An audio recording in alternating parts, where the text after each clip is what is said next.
Garden Basics with Farmer Fred is brought to you by Smart Pots, the original lightweight, long-lasting fabric plant container. It's made in the USA. Visit smartpots.com/Fred for more information and a special discount. That's smartpots.com/Fred.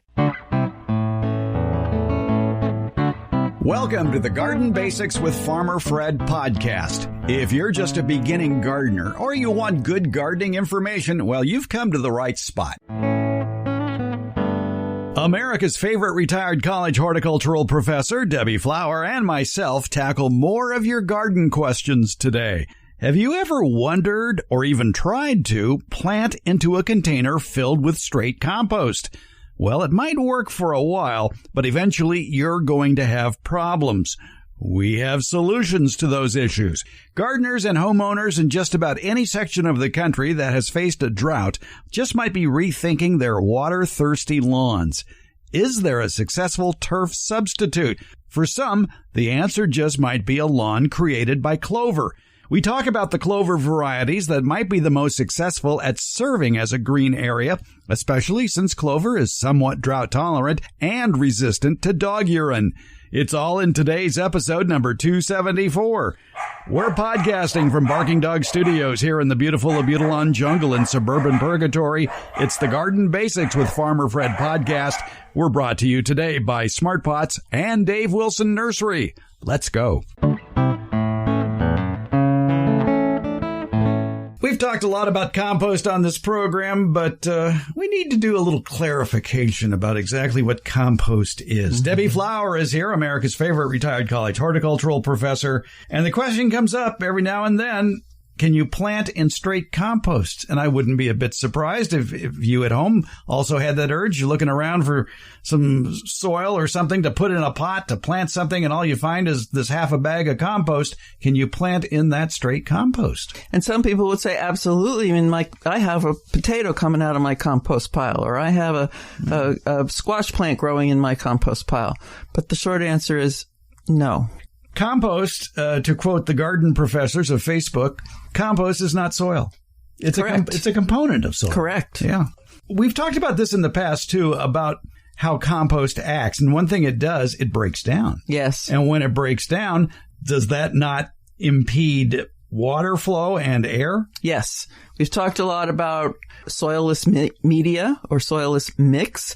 When you buy a plant that's been grown in a container, it has been grown most of the time in a soilless mix, and that is what is recommended in the nursery industry, the production industry.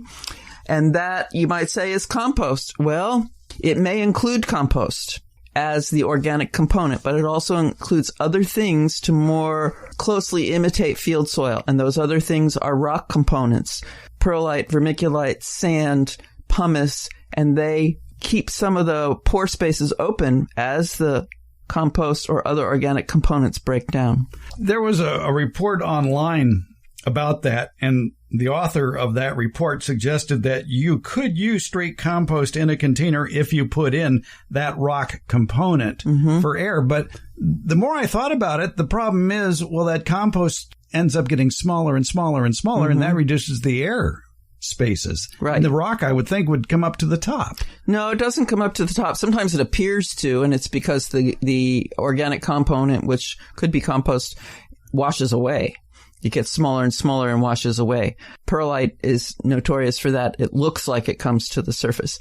In a production situation, we do use compost or other organics, and they do break down over time, but that's why it's so important to get the plant out of that container and into another one or into the ground before that media breaks down so much that it is, let's say, hydrophobic. If it dries out a lot, then the water, you think you're watering the plant that's in the pot because it goes in the top and comes out the bottom. But the problem is that it just went around the root ball because the compost or organic component of that container has shrunk so much, and that it's so tightly bound because the particles are so small, there's no space or very little space between them for water to flow. One way for a gardener to tell if that might be happening is water your container plants by hand. And if the water comes out immediately, well, there are some issues. It may not necessarily be compost. It could be the heat that has caused that soil ball to contract, allowing the water to flow down the sides and immediately out. But it certainly could be a situation where if the compost had dried out, much like peat moss, when it dries out, it's not going to water anything. It's just going to roll right through. Right.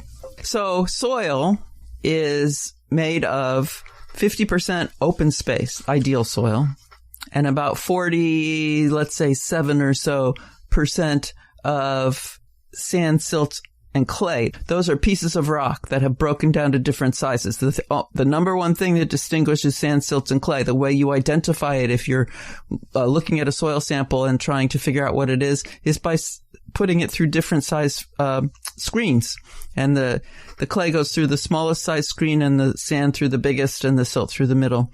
And there are designated sizes that they have to go through in order to be categorized that way. And then the little bit that's left, it's 1 to 3% or so, is the organic matter, and that's where the compost would be.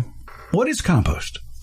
Compost is decomposed organic matter that has decomposed to a point where you cannot identify its components. Hopefully. Yes, well, it's not compost if you can still see leaves or sticks. Then there are those who would sift through their compost pile to get that fine product. Yes. But is that a good idea? Depends on your use.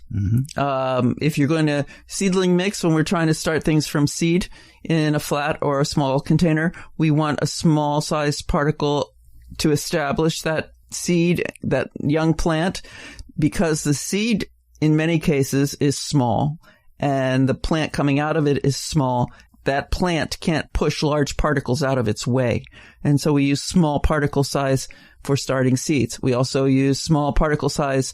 Maybe we've got the seeds in a different mix, but we're just going to put it over the top to cover the seeds. And like you always emphasize while you're slapping that 12-inch ruler into your other hand, pre-moisten that soil mix. Yes. And that would be very true with compost as well. Yes, right. In order to get it wet, in order to stay wet. Just like a dry sponge, water rolls off. It's not until it's moistened that it will actually absorb water. Right. Water moves through soil and compost by attaching itself to another water molecule, and those water molecules attaching themselves to the soil particles, compost or rock particles. And that's how it moves through soil. It doesn't drop through the spaces like we think of in rain, but it moves along the surface of things. Oh, listen, I hear listeners on the other end. They're yelling at their smartphone right now, and they're saying, well, what about this bag of compost I have? I need a soil mix. Okay, so what do I mix with it? Right. Very good question. And what you mix with it is some rock component. You want to somehow create 50% airspace in there, and so you need to spread out that compost, and you want some soil-like particles, and so that's going to be your rock component. So sand, which would be horticultural sand, which is washed, because sand in many cases occurs where salt water is or used to be. We don't want that salt in our container media. So washed horticultural sand, perlite, vermiculite, pumice. They all come in sizes. So you pick the horticultural size. And I go as much as 50% of that, 30% in a lot of cases. And it creates the air spaces among the compost that allow the roots to get air, and roots have to get air. One more note about using the sand, horticultural sand, it's all been screened, so it's all the same size. Yes, correct? It's sized as well. You're right. Okay, because if you had a mix, then it could form a very compact mix and air wouldn't get through. Yes. That would be true, I guess, of anything if it was perlite or vermiculite or even pumice. Yes, they all come in different sizes. Yeah. And so you want to get the right size. And when you grow in a container, if you want to keep this plant in a container forever, fine, but you're going to have to deal with that soil ideally once a year. You're referring to the combination of compost and rocks as soil. That soilless mix. Yes, you're right. I was wrong in saying that. I can't see that compost lasting forever. It's going to shrink. It shrinks, right. And so if you're going to the nursery to buy a plant and you're picking out among, you have 10 of the same thing and you're trying to pick the one that is the best. There are lots of like, there's a whole list of things you're going to look for, but one of them is that media is still close to the top, not at the top, not over the top, maybe a half inch down, quarter inch down. If it's much lower than that, then that plant has probably been in that container for a long time. So it's got a limited root ball. The root system has not developed as well as it could have, and it probably is root bound. For that, you would have to knock it out of the container to look at it.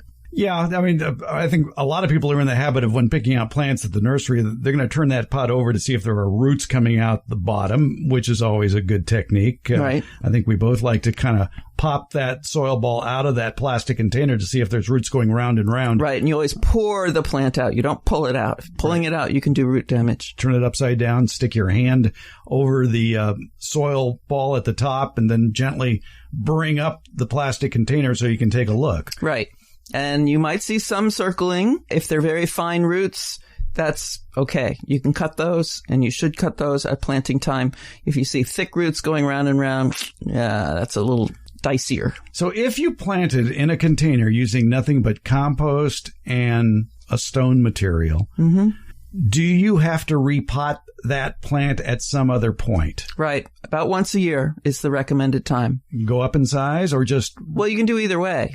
Yeah. It depends. If you want to go up in size, then yes, go up in size. The next pot size should be a maximum of 2 inches wider across the top. The opening of the pot should be a maximum of 2 inches wider across the top than the one you are taking it out of. And at that time, you're going to slit the roots. And some of the media is going to fall out. And then you're going to use fresh media to fill in the spaces that the new pot provides and the loss of media from the old root ball provide. What if you don't have the matching media to go into that pot the second time? Yeah, you want it to be as close as possible to the previous media. If I purchase things and I'm going to hold them in a pot for some reason, I find what I purchase typically does not have as much of the rock component as I like. The mix I make and pot that new plant into is more open than the one it came in. And then you have to watch your watering very carefully because the water does not readily move from the one texture of soil to the other. And so until you get some roots into that new media, and that can take a month or more, you have to make sure that you're getting water in both the new media and the old media. Well, some would say, well, maybe scrape off all the dirt or shake off all the soil or whatever you want to call it around that plant, wash off the roots and do a remix. There is definitely a bunch of people who say you should do that to every plant you buy in a container. When you're going to plant it, whether it's into the ground or into another pot, you should wash off all the roots and observe the root structure, especially this is for woody plants. And do some root pruning so that you avoid circling, girdling roots, which are a problem with plant production in containers. And I think there's legitimacy to that.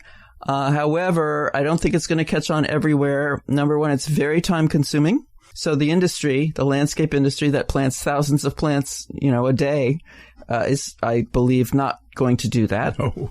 And places where there's not a lot of water, like California, this year we have a lot of water, but it's not going to last forever, I'm sure. It's difficult for me to rationalize using water to wash off all the roots in the plants that I purchase. You mentioned it's only for hardwood plants, for like shrubs and trees. The root pruning of the circling, girdling roots, yes, because they develop wood on their roots also, and their roots get fatter and fatter, just like a branch gets fatter and fatter, and the plant can actually choke itself to death. What about annuals? Annuals, I don't worry so much about. I am so in the habit of cutting roots that I actually do. Even a little 6-pack, I'll go around and snip the bottom in both directions, only up maybe a little 1/4 inch from the bottom, just because the roots will not change direction because you put them in the soil. But if you cut them, then right behind the cut, closer to the plant, you will get a new set of roots. It's as if you tip pruned the top of the plant and then you get a whole bunch of new shoots. You'll get a new bunch of root shoots, and that'll send the roots in all kinds of directions. And that's helpful for establishing the root system in the ground. I still see I have dirt under my fingernails because I don't cut roots. I scrape my fingernails. And that's a legit way to do it. Yeah. Yeah. And I do that with every plant. Mm-hmm. And sometimes you get lucky, sometimes you don't. Yeah, sometimes you don't. I'm pretty picky about who I allow to advertise on this podcast. My criteria, though, is pretty simple. It has to be a product I like, a product I use, and a product I would buy again. And you know who checks all those boxes?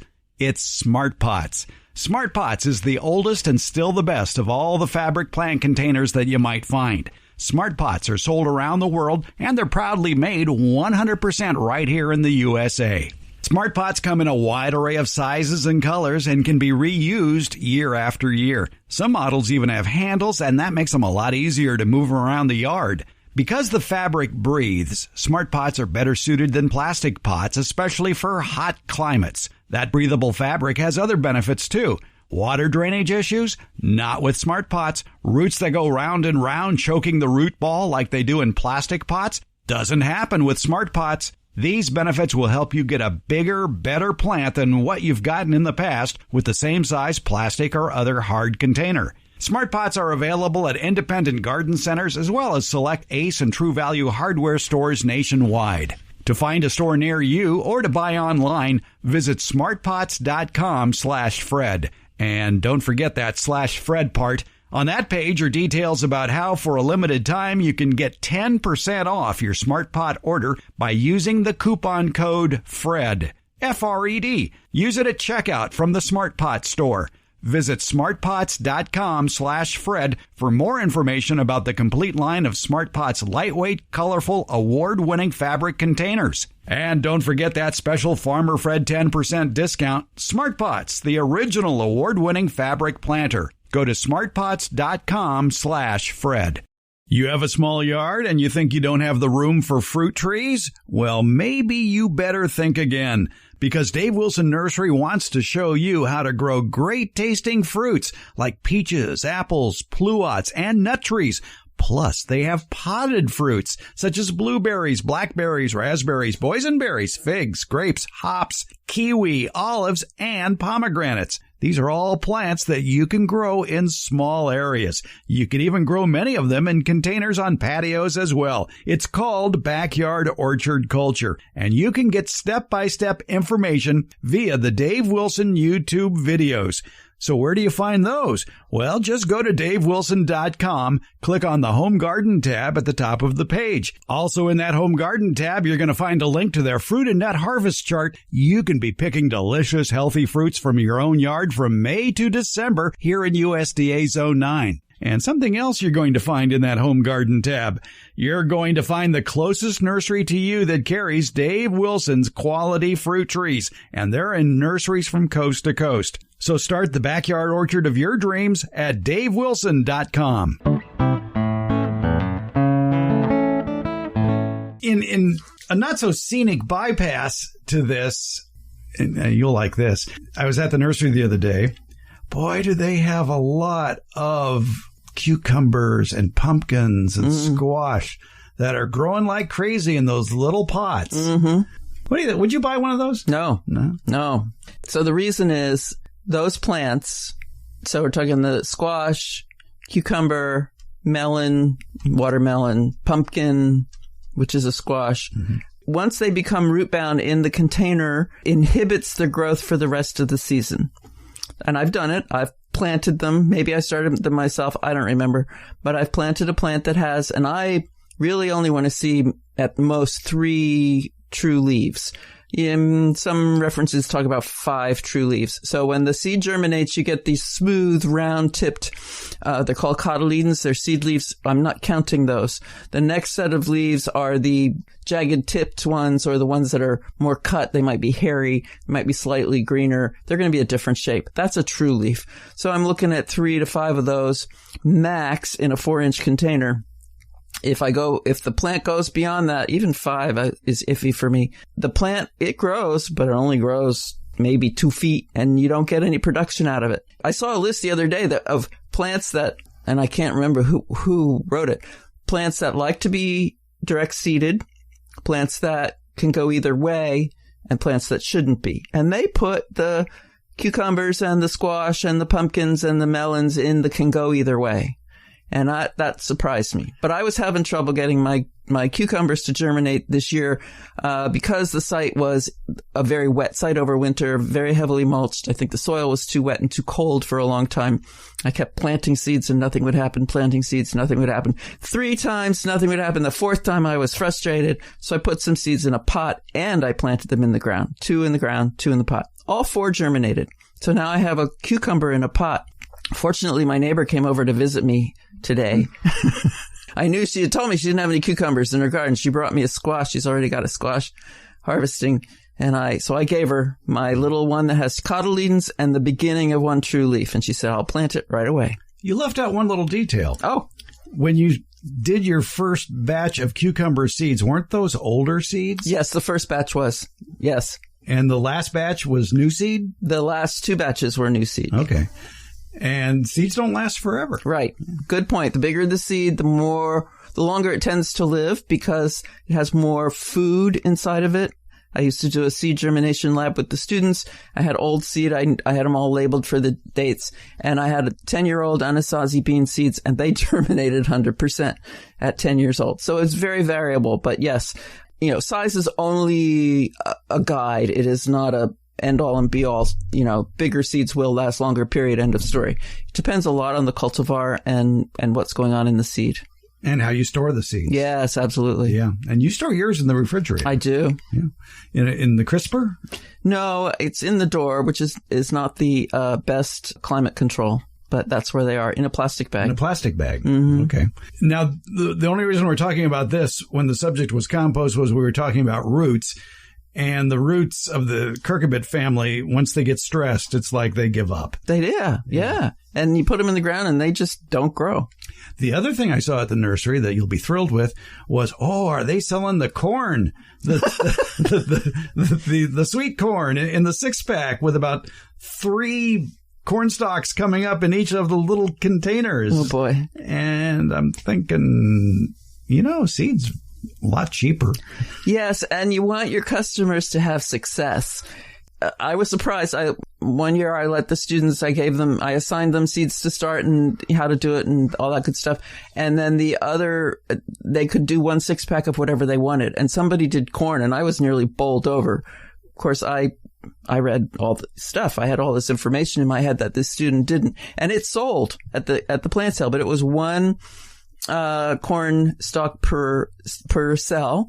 So they had separate root systems, and I have no idea if that plant survived, that 6-pack of plants survived when they got to their new home. But corn in general is what we call a heavy feeder, needs very soil that has quite a bit of nitrogen in it. And if you had 3 corn stalks per location, it would be very difficult to keep them fed well enough. And typically plants that are too crowded, if you have a tomato, that fell to the ground last year and now you have all these tomato seedlings in the garden, if you don't space them, if you don't thin them, you will not get fruit. The plant has no reason to fruit. Purpose of fruiting on the plant's point of view is to make offspring. If it's got all these offspring around it, there's no reason to fruit. The one thing I forgot to do when looking at these 6-packs of sweet corn that had germinated in many to a cell was if there were directions on the stick that basically said thin to 6 inches apart. Like I think is about the minimum for corn. For corn, right. I would hope. Yeah.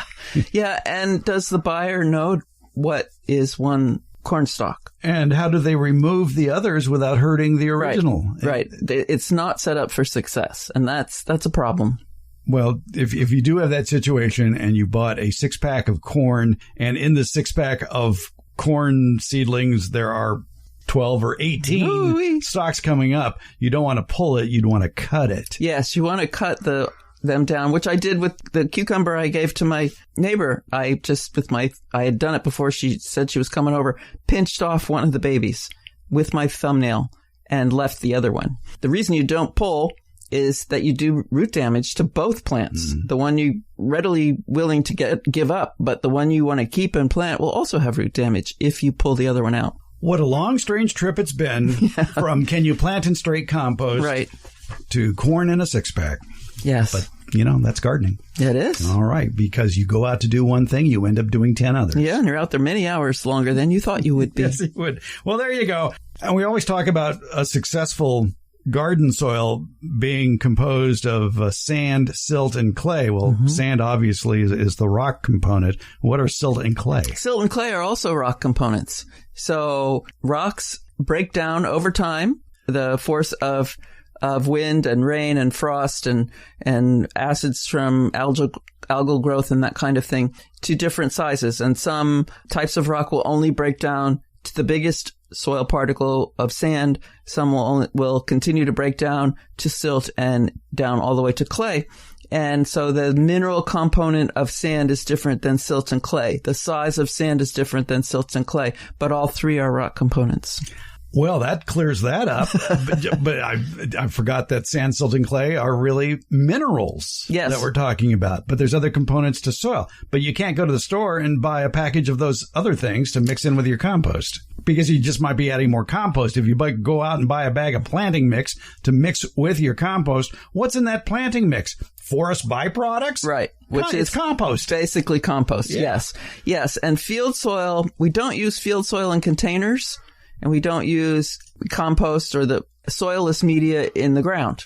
Some people will often heard, I got rid of the bad dirt. So they're going to plant a tree, they dig a hole, they're going to get rid of the bad dirt, which is the sand, silt, clay, a little bit of organic matter, and the open 50% space. And they put in the good dirt, which came in a bag. So they're replacing the field soil with container soil. And that doesn't work. So how do you build up the nutrients in the soil? And I think we got to go back to the gentleman who wrote that original report about compost and using compost. And he wasn't a big fan of compost, but he's a big fan of mulching. Yes. And if you put down mulch, a true mulch, which is basically many different sizes of shredded and chipped tree parts as a 3-inch or 4-inch mulch, that's going to be feeding your soil. Yes. It breaks down over time with the help of microorganisms, macroorganisms, weather processes.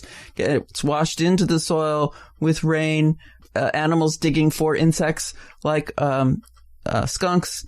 And so there gets some mixing done. And yes, that's how the nutrients from the mulch, which is plant material, get into the soil and become available for other plants. And worm castings too. Worm castings, yeah. Yeah. Again, worm castings probably should be mixed into the soil, but mulch should be on top of the soil. Yes. So what we put on top of the soil, we call mulch. What we mix into the soil, we call an amendment. We are amending the soil. We are changing its composition or adding to its composition. Hopefully for the better. Hopefully for the better, right. Not always. Yeah. There aren't a lot of laws. I don't know if there are any laws regulating the sale of bagged compost and bagged container media. It's coming Saturday, August 5th. It's Harvest Day at the Fair Oaks Horticulture Center. It's put on by the UC Master Gardeners of Sacramento County. And Harvest Day features speakers, education tables, garden vendors, food trucks, and your chance to explore the beautiful 1-acre garden that is designed for you, the backyard gardener, to take home ideas that you can use in your own yard. The Fair Oaks Horticulture Center was built and is maintained by Sacramento County Master Gardeners. It features areas dedicated to growing berries, herbs, fruit trees, vegetables, a vineyard, native plants, water-efficient plants, and a lot more. Plus, there are sections dedicated to composting, and that includes worm composting. On Harvest Day, each area is staffed by master gardeners who are eager to answer your garden questions. At the dozens of educational tables, you're going to get information from professional nursery people, irrigation specialists, the Audubon Society, soil experts, the master food preservers, local garden clubs, water experts, honeybee, and native bee specialists. Vendors will include Northern California nurseries, exotic plants, cactus and succulents, mushroom growing kits, and more. And the speakers, they're going to be talking about landscape trees, attracting pollinators, and myself and America's favorite retired college horticulture professor, Debbie Flower, will be talking at 8:30 that morning about tips for saving time, money, and water in the garden. Someone once said it's the best garden event in Northern California. Oh, wait, I said that. But it's true. And best of all, it's free. Harvest Day at the Fair Oaks Horticulture Center. It's Saturday, August 5th, 8 a.m. to 2 p.m. It's in Fair Oaks Park in Sacramento County. Check today's show notes for a link with more details and maps of Harvest Day. Hope to see you there.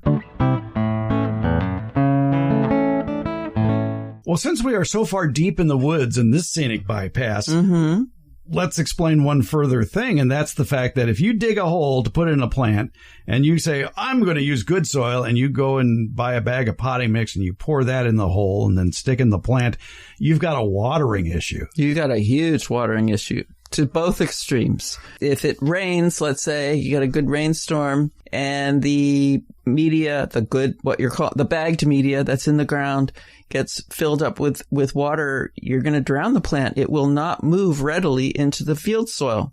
If it's warm and dry and you're watering, periodically, the container media that you've put, the bagged media you've put in the ground, put the plant into, will dry out first because the roots are there. And water in the field soil will not readily move into the bagged material you put in the ground. It's a horrible situation. And roots are lazy. When the roots get to the edge of that hole, they've spent all their life in this bagged media that's pretty loose. It's easier to go around and around and around the inside of the hole in the ground than it is to puncture into the field soil. And then you get a very unstable woody tree. Boy, the scenic bypass is going deeper and deeper into the woods. So then when you dig that hole, I guess it pays to take your shovel or some other tool and loosen up the sides of that hole so it's not a smooth surface. Absolutely. So the roots don't bounce. Absolutely. Yeah. You cut it with the side of the shovel and crevices in the vertical sides of the hole. And I don't amend. I don't add anything to the field soil I took out of the container. So let's out of the ground. So let's say dig a hole. I put that media, you put it on a tarp, or you put it in a bucket, or you put it in a wheelbarrow. People expect a landscaper to amend the soil. They want the landscaper to amend the soil. If you have to, if it's like you say, I have the worst soil in the world, it's all sand or it's all clay, 20%, 1/5. Okay. I was going to ask that is question. The amount that, right. So then I count shovelfuls, do 4 of the field soil, 1 of the compost, and then mix it thoroughly. So you'll need a second tarp or a second wheelbarrow or a second bucket, and then you can put it in the hole. You could mix that ahead of time if you wanted to. Yes, before you plant. Before you plant, yeah. Mm-hmm. And then you need to plant proud. I love this. This is a whole semester in 1 hour. It is. I can go on forever. You need to plant proud, meaning that the container media around this, I'm assuming it's a woody plant, a shrub or a tree, needs to stick out of the ground some. Because remember we said compost breaks down over time. And that will happen to the container media that this plant came in. And if you plant the plant in container media into field soil and it's level, when the container media breaks down, remember it's compost, when that compost breaks down, then the trunk of the tree or shrub becomes the lowest place around and water will collect there during an irrigation or rain event and you drown the tree. One thing you did leave out, though, as you're planting a new plant, one thing I've gotten quite used to is that after you dig the hole, turn on your drip irrigation system just to make sure that you haven't cut one of the rubber pipes and make sure it's in repair, because that's usually part of whenever I'm planting is because I have an underground drip irrigation system. That's the first thing I do is I gently scrape away soil until I locate the pipes, and then I do any digging between where the drip lines are, because chances are if you just nick it with the side of a trowel or a shovel, you just might have a small cut. Yes. I can remember going out one morning when I lived in Reno and saying, did we used to have a hill in the front yard? Calling my husband, did we have that hill in the front yard? No, it was a nicked irrigation line. It was sort of bubbling up. Yeah, when it was just, it hadn't broken the surface. It had just lifted the surface. Oh. It was a slow, oozy kind of leak. Yeah. So now you know everything we know about compost. I don't think everything. No, there's more. We can keep going, but people have lives to lead. And we'll let them get back to their life, and we'll probably continue this at a future time. But just remember, compost is not soil. It is but one component of soil. Correct. It has its uses, but it's not to replace soil in the field. But didn't you say you could plant it in a container with rocks? That's one of the uses. All right. Okay. Gardening. It's confusing. Debbie, thank you so much. You're welcome, Fred. In the current Beyond the Garden Basics newsletter and podcast, we explore one of the most popular ingredients in fertilizers. It's phosphorus. Phosphorus is considered a macronutrient, essential for the formation of plant roots, flowers, and seeds. If that's the case, why have so many states restricted or banned the use of phosphorus in fertilizers? What's so dangerous about it? And we talk with a noted garden author that may make you think twice about using too much phosphorus. Plus, he shows us how radioactive phosphorus can be. And he says it just might not be an organic ingredient. It's all in the current Beyond the Garden Basics newsletter and mini podcast. Is your fertilizer radioactive? If you're already a Beyond the Garden Basics newsletter subscriber, it's probably in your email waiting for you right now. Or you can start a subscription. It's free. Find the link to the Beyond the Garden Basics newsletter and podcast in today's show notes or on the Substack app. And you can sign up for it at the newsletter link at our homepage, gardenbasics.net.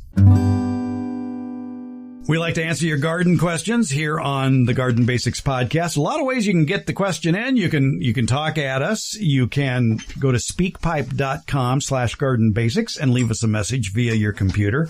You can use a telephone, for heaven's sakes. We have a number, 916-292-8964, 916-292-8964.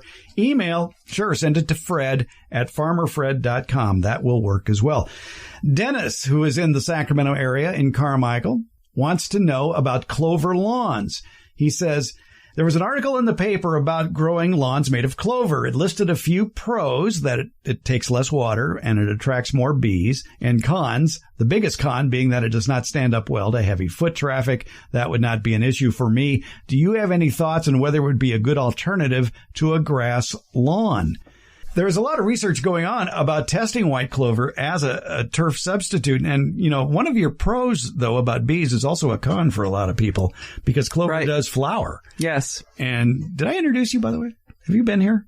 I wasn't paying attention. If I haven't already, Debbie Flower is here, America's favorite retired college horticultural professor. And we walked across my white clover experiment in the backyard. And it's still early. I mean, we haven't had the heat of summer yet, but it still looks good from what I planted last September, despite the fact a giant deodar cedar tree fell on it. It's bouncing back fairly well. I have high hopes for it. But even more so, I'm just happy that dog urine isn't ruining it. That was impressive. I did notice that. Yeah, you noticed that where ryegrass was growing, man, it was burned. Yeah, ryegrass is pretty picky stuff. But apparently the clover can slough off the dog urine, so that's good. I'm not sure what I'm going to do with that spot. It's like 225 square feet. That's not quite the mix, because I think the first thing I put in that area for turf was probably rye. And then, actually, no, it was a fescue blend called the Mo Free. Oh, right. And you I have the that. Mo Free, and boy, no, that's very susceptible to dog urine, so that didn't make it. Then I tried Carapia, which is a ground cover. It basically didn't want to grow there, but it wanted to grow every place else, so it's kind of spread out towards the raised beds. So that didn't work out. And then we've got white clover, and I'm really happy with it. But now my wife wants a putting green in that area. Oh, of course. But the dog's putting, she's going to putt dog poop? This is not my problem. I'm not, do what you want with it, but you're cleaning it. Mm-hmm. All right. Yeah, Did you inoculate your seed before you planted it? I did buy inoculant. You want some inoculant? I got all sorts of inoculants. Actually, I might. I planted red clover in the fall. Mm-hmm. Lots of seed. One came up. Ooh. Several came up. Only one survived. Due to a lack of inoculant? I think so. I did not inoculate. Okay. That's what I'm assuming. All right. I'd be glad to. So, I mean, that's very limited experience, Dennis. I would recommend, though, that because it may not survive our summer, that you wait until fall before you plant the seed. That is recommended, yes, that you plant in fall, take advantage of the natural rains, and get a good root system established. That UC says it can tolerate some drought, but they say it gently that it will not survive sustained water deficit. So some drought they don't define. Yeah. Is that missing 1 week of 1 inch of water? I don't know. The San Joaquin County Master Gardeners put out a garden note back on March 25th, 2020 called The Clover Option by Master Gardener Melissa Berg. And you may want to check that out to look at what they recommend as far as how to treat a clover lawn. And you can mow it to lower the height and keep the flowers off if you have an aversion to bees. But I have a funny feeling that much like a lot of turf-type weeds or products, that it will just flower a little bit lower to the ground next time. Well, and if you mow it too short, you kill it. Yeah. Just because it is not a grass. Grass we can grow short, shock it, but it will regrow. But something like clover, and I did this activity with somebody to show the difference between monocots and dicots, or growing points. I did this as an activity to show about growing points, whereas grasses grow from the soil line up, their growing point is at the soil line. Clover's growing point is higher up. And so if you take too many of its growing points off, it will not regrow. Among the specific clover attributes to consider, the San Joaquin County Master Gardeners point out that microclover, unlike white clover, does not flower, so that might be important, especially for those with allergies. You know anybody with allergies? You're looking at her. Both clovers will grow to about 6 inches in height for a more pasture appearance, but will tolerate mowing to 3 inches in order to encourage it to spread. Both tend to successfully compete with most weeds found in lawns and tend to discourage insect pests. Both are relatively deep-rooted, but neither does particularly well in heavy traffic areas. Both do well as niche growers between pavers or stepping stones, so that's an idea. Both tolerate compacted soils, and neither will yellow in response to pet urine. Woohoo! Yay! That's it. Well, and they fix nitrogen, which means it's a technical thing, but it means that they add nitrogen to the soil. And I'm thinking I still have my no-mow lawn, and it's kind of hummocky, high spots, low spots, that this fall I should put microclover in the low spots.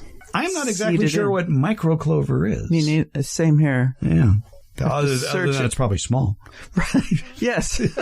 Maybe very small. Maybe very small, yes. Maybe it looks like dichondra. Maybe they're marketing dichondra now as microclover. Let's see. Okay, here they have it. Microclover trifolium, which is the genus for clover, repens, which means lays down. Variety Pipolina. I never heard of Pipolina. Pipolina. Okay.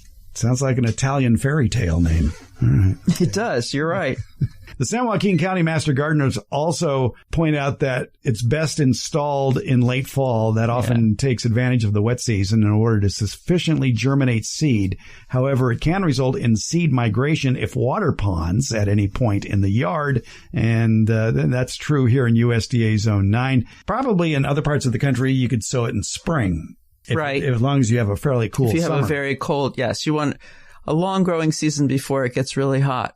And I'm still curious what it's going to do when it gets really hot.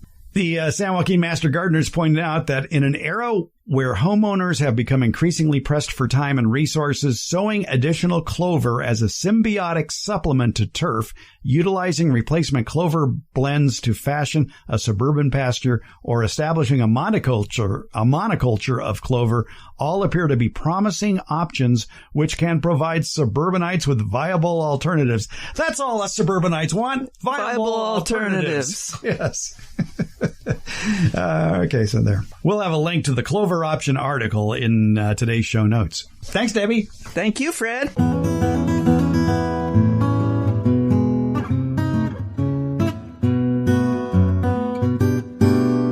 Today's Garden Basics flashback episode is one of the most listened to during the last 6 months. It's from episode 258, which is entitled More Quick Garden Tips. In that compilation episode, garden experts from throughout North America shared with us several great gardening ideas.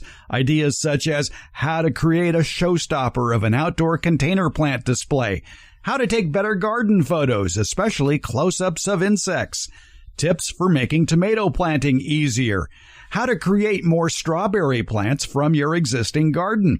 If you raise backyard chickens, you should know how to wash and store eggs, the perfect snack-size apple variety to grow for your kids' school lunchboxes, why a lot of pest control devices fail to work, and the easiest way to mulch a garden. It's called the cut and drop method. It's this week's flashback episode. It's number 258. More Quick Tips. It's from last March. Find a link to it in today's show notes or at the podcast player of your choice. Or you can look it up at our homepage, gardenbasics.net.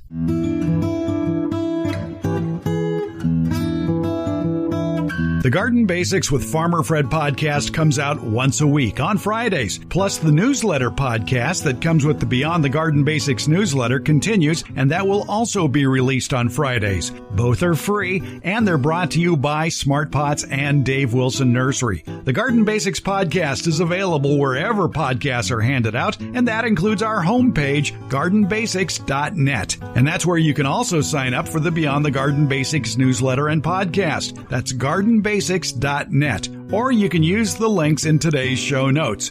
And thank you so much for listening.